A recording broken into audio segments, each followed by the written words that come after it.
जय हिंद। आज के इस वीडियो में हम पढ़ने वाले हैं कि कोशिका क्या होता है, यानी कि सेल क्या होती है। इसके बारे में हम इस वीडियो में पढ़ेंगे। चलिए वीडियो को स्टार्ट करते हैं और देखते हैं कि सेल क्या होता है। तो देखिएगा, सबसे पहले मैं बता दूं कि सेल जो है ना, वो मानव की सबसे छोटी इकाई है।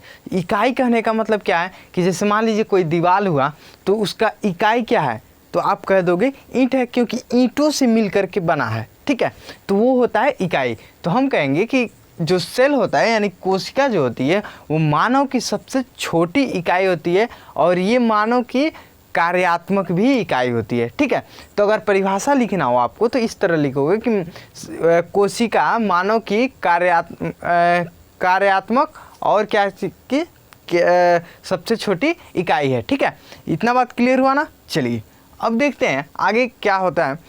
कि सबसे पहले मैं बता दूं कि सेल की खोज जो है वो किसने की थी। तो सेल की खोज मैं बता दूं दो तरीक़ों से हो गया। कैसे हो गया कि मान लीजिए जब क्या थी कि सूक्ष्मदर्शी का खोज नहीं हुआ था ना, तो क्या हुआ, एक सरल सूक्ष्मदर्शी के द्वारा, यानी कि मतलब टेम्पोररी सूक्ष्मदर्शी था। ठीक है, बाद में ना खोज हुआ। तो उस समय क्या हुआ कि रॉबर्ट हुक ने क्या किया कि कार्क के टुकड़े में, कार्क के टुकड़े का मतलब क्या होता है, कार्क मतलब भैया होता है क्या, तो मैं बता दूं कि कार्क का मतलब क्या होता है जानते हैं कि जैसे पेड़ के ऊपर के नहीं होता है, क्या बोलते हैं उसको, छाल आप लोग बोलते हैं ना, कि पेड़ के ऊपर का छाल जो होता है जो सूख जाता है उसी को हम बोलते हैं क्या चीज़, कार्क। और देहात में उसको जानते हैं क्या बोलते हैं, देहात में बोलते हैं बोकला। ठीक है, पेड़ के बोकला। ठीक, तो वो बोकलवा का ना हम क्या बोलते हैं, कार्क बोलते हैं। ठीक है, इतना बात क्लियर हुआ ना।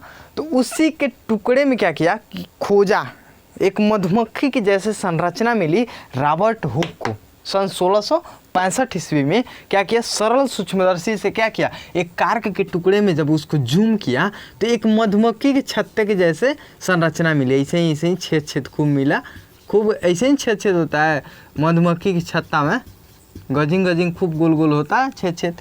ठीक है, तो ऐसी एक संरचना मिली जिसे उन्होंने क्या कहा, कोशिका कहा। लेकिन वो कोशिकाएं कैसी थी, मरी हुई थी, एकदम स्वाहा थी।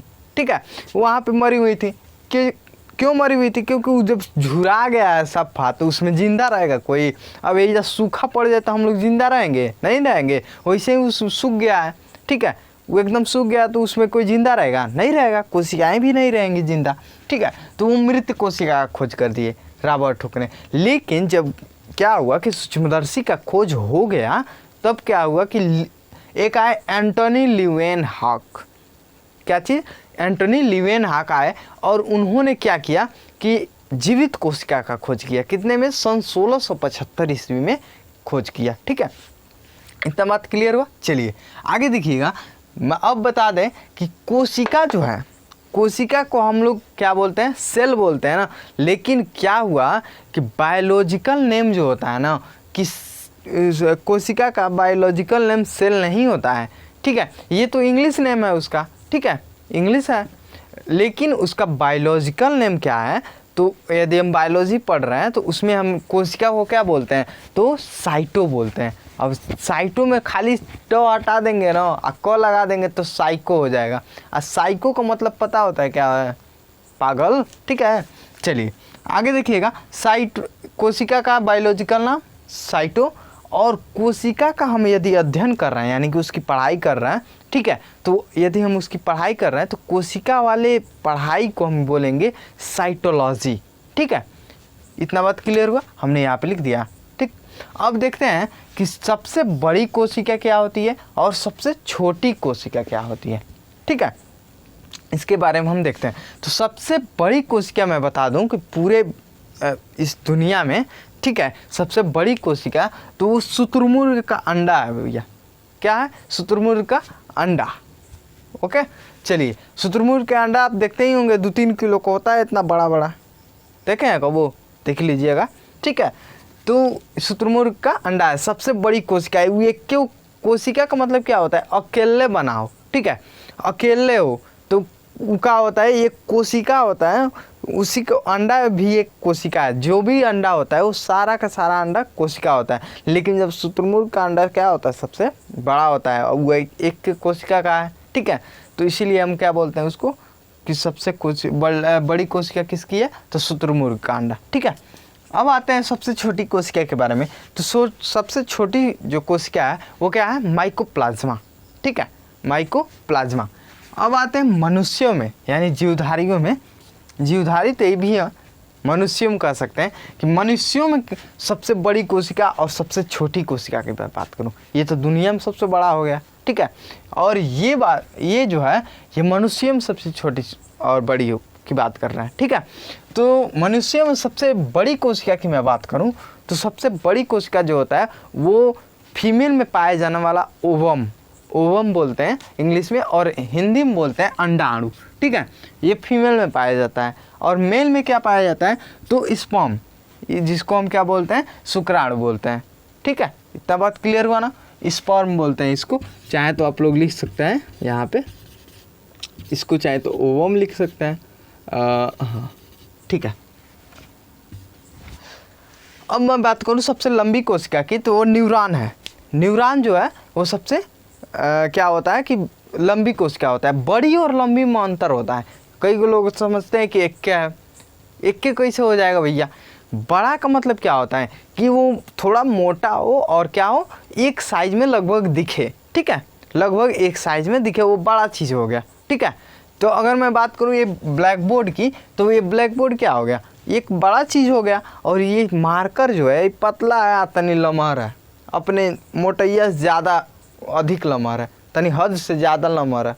ठीक है, तो इसीलिए हम इसको क्या बोलेंगे, लंबा बोलेंगे, हद से ज़्यादा दूरी तक है ये। अगर मान लीजिए कोनो चीज़ ले लीजिए, यदि हम शरीर की बात करें, शरीर बड़ा है, मतलब ये साइज बड़ा है, और बाल की मैं बात करूँ तो बाल थोड़ा लंबा है। ठीक, इतना बात क्लियर हुआ ना। चलिए आगे देखिए, अब आते हैं कोशिका विभाजन पे।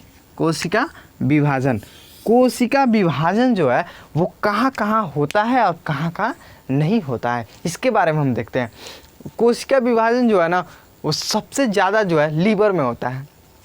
लीवर में मतलब कि कहीं मार लीजिए चाकू है ना, कोनो मार दिए खपाक, ऐसे ही खचाक दे मार दिए ना, तो निकाल लेगा, तो उसको तन में दवाई पट्टी उट्टी कराएंगे ना, काम चल जाएगा। वो लीवर क्या करेगा, अपना बना लेगा। कोशिका विभाजन का मतलब ही क्या होता है कि यानी कि जो घाव आपके पास आपके शरीर पे लग रहा है उसे भर देना। ठीक है, कोशिका वहाँ पे मान लीजिए यहाँ पे कटेगा ना, तो कोशिका क्या होंगी, मर जाएंगी यहाँ की। और उसी कोशिका विभाजन जब होगा, विभाजन का मतलब क्या होता है, टूटना, और टूट के क्या होंगे, जुट जाएंगे फिर से वहीं पे, वही कोशिका विभाजन होता है। तो कोशिका विभाजन क्या होता है कि जैसे लीवर में अगर कोई मार दिए चाकू ना, तो क्या होगा, कोशिका विभाजन इतना खतरनाक होता है कि अगर वहाँ पे कटा फिटा जाएगा ना, तो अपने आप पे क्या कर लेता है, अपने कोशिका विभाजन करके फिर से वैसे जुड़ जाता है। अगर लीवर काट के निकाल दिया जाए और थोड़ा सा इतना में निचोड़ दिया जाए चिटकी भर, तो वो क्या करेगा, फिर से बढ़ जाएगा अपना लीवर। ठीक है, इतना बात क्लियर हुआ। चलिए अब देखते हैं सबसे कम विभाजन कहाँ होता है। तो सबसे कम विभाजन मैं बता दूं तो ब्रेन में होता है। ठीक है, क्या होता है कि कब कब देखिएगा कि कोनो मार और हो रहा है ना, और मैं कोनो बस ऐठा से मार दिया, बस धड़ाक दे ऊपर का क्या होगा, चाम फट जाएगा। ठीक है, यानी कि क्या होगी, त्वचा जो है ऊपर का फट जाएगा, तो फिर से ठीक हो जाता है। अगर कोनो बढ़िया से मार दिया तो क्या होता है, फारसा वरसा से मार दिया तो क्या होता है कि ये हड्डियाँ फट जाता है, तब वो देखते हैं आप लोग इलाज हो जाता है, टाका वाका चलता है, सही हो जाता है। लेकिन कबो देखते होंगे कि कोनो मार के कुल्हाड़ी से दे के हुमच दिया ना, तो अंदर तक एकदम हुमच दिया है, तो क्या होता है कि वो सीधे क्या होता है कि ब्रेन के अंदर यानी कि न्यूरॉन पे लग जाता है। ठीक है, न्यूरॉन जो है यानी कि इसमें जो है कोशिका विभाजन बहुत ही कम होता है, लगभग नाम मात्र का होता है। इसीलिए जैसे ही न्यूरॉन पे लगेगा, ठीक है, और तैसे क्या होगा, ब्रेन में ब्रेन में ना ही कोशिका विभाजन होगा ही नहीं। आज जैसे कोशिका विभाजन नहीं होगा, धड़ाक से खत्म आदमी। ठीक है, इसीलिए कहता है पुलिस वाला सब कि हेलमेट पहन बबुआ। ठीक है, और नहीं तो अगर एको बार गिरा ना मोटरसाइकिल पर से चाहे कुछ में लड़ा और ब्रेन फट गया ना, तो उसमें कोशिका विभाजन होने वाला है नहीं। भले ही हाथ गोड़ टूट जाए आदमी ठीक हो सकता है, लेकिन अगर ब्रेन पे लग जाए, इसीलिए कहा जाता है कि ब्रेन पे लग जाए तो आदमी ठीक नहीं होता है, क्योंकि कोशिका विभाजन नहीं होता है। ठीक है, इतना बात क्लियर हुआ। चलिए इतना में कोई दिक्कत होगा ही नहीं। चलिए आगे देखिए, अब आते हैं कोशिका के आकार के बारे में जानते हैं। ठीक है, कोशिका का आकार कितना क्या क्या होता है। तो आप देखे होंगे कि घर में कब तसली देखे हैं, तसली यानी कि देहात में लोग बोलते हैं तसली, उसको बोलते हैं, यानी कि तस्तरी, चाहे तस्तरी कह सकते हैं। तस्तरी का मतलब क्या होता है कि प्लेट। ठीक है, तसली का मतलब क्या होता है, इसे गोल के होता है, ऊपर भंटा नहीं फेंका रहता है, क्या निकाल होता है। ठीक है, उसका मुँह आठी बोलते हैं गंगा में। ठीक, तो वो तसली हो गया। है तस्तरी नुमा यानी कि प्लेट के नुमा जो होता है ना, इसकी संरचना होती है इस कोशिका की। ठीक है, कोशिका की संरचना कैसी होती है, तो तस्तरी नुमा होती है, यानी कि प्लेट के नुमा। ठीक, अब गोल भी होती है, कोनो मान लीजिए लमछर होगा, ठीक, और कोनो का होगा गोल होगा, और कोनो घनाभकार का मतलब जानते हैं, माचिस देखे हैं जिसका लंबाई चौड़ाई और चारों ओर का ऊंचाई हो। ठीक है, वो क्या होता है कि घनाभकार होता है। तो उस प्रकार की भी हमारी कोशिकाएं होती हैं। ठीक है, इतना बात क्लियर हुआ ना। चलिए अब देखते हैं कि कोशिकाओं से क्या क्या मिलकर बनता है, उसके बाद से हमारे शरीर का निर्माण होता है। तो पहले जो होता है कि कोशिकाएं जो होती हैं वो क्या होती हैं, मिल करके।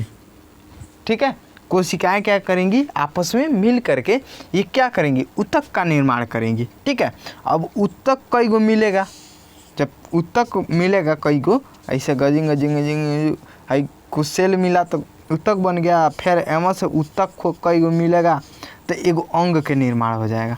ठीक है, और जब अंग के निर्माण हो जाएगा तो कई गो अंग है तेन लमटन ऐसे मिलेगा। अंग मतलब जैसे अंगूरी मिल गया, फिर से ओकर बाद से कलाई मिल गया, ये पंजा वंजा भुजा सब मिल गया, तो क्या हो जाएगा, एगो बॉडी के निर्माण हो जाएगा। ठीक है, अब कई गो तक मिले हैं तो क्या बना दिए, मान लीजिए अंगूरी बना दिए, कान बना दिया, कोनो कोनो नाक बना दिया। ठीक है, ये अंग बना दिए सब।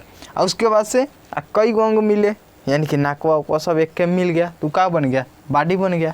ठीक है, तो ये सब होता है, ये प्रोसेसिंग होती है हमारे शरीर में, तब हमारे बॉडी का निर्माण होता है। ठीक है, तो इसके बारे में भी हम डीपली पढ़ेंगे। पहले हम कोशिका के बारे में पूरा पढ़ेंगे, कोशिकाओं में क्या क्या कोशिकांग पाए जाते हैं। यानी कि जैसे आप देखते होंगे कि कोशिका कोनो सामान लाने जाते हैं ना, तो कई गो चीज़ ले लेते हैं, आलू प्याज व्याज मिर्च मसाला वगैरह ये सब ले लेते हैं ना, तो क्या करते हैं लोग, वो तो अलगे है, और उसी में क्या करते हैं, ऊपर से एक झिल्ली डाल देते हैं, तो वो एगो बंद चीज़ हो गया ना, तो वो एक तरह से कोशिका मानिए, और उसके अंदर मान लीजिए आलू प्याज है, तो उसी तरह क्या होता है, कोशिका के अंदर भी कई चीज़ पाए जाते हैं, कई कोशिकांग पाए जाते हैं। इसके बारे में भी हम जानेंगे। तब तक के लिए बस इतना ही जानिए, और अगले वीडियो में जानेंगे हम लोग कोशिका के अंग कितने होते हैं। ठीक है, कोशिका के कार्य आप लोग जानते हैं, कोशिका विभाजन हो गया। ठीक है, एक बात तो आप लोग जान गए होंगे सबसे पहले कि कोशिका विभाजन यानी कट फिट रहा है तो यह क्या करेगा, वो भर देगा। ठीक, और कोशिका के बारे में हम बात करें तो क्या होगा कि मान लीजिए कोशिका जो होती है ना, वो क्या करती हैं, हमारे शरीर को लंबाई भी प्रदान करती हैं वो। ठीक है, तो अगर मान लीजिए कोशिका ना रहे ना, तो शरीर आदमी बढ़ेगा ही नहीं, कोशिकाएं विभाजन ना करे तो बढ़ेगा ही नहीं आदमी। ठीक, तो ये सब कोशिका के कार्य हो गए। तो इतना बात आप लोग को नोट्स में लिख लेना है। तब तक के लिए अगले वीडियो का इंतज़ार कीजिए।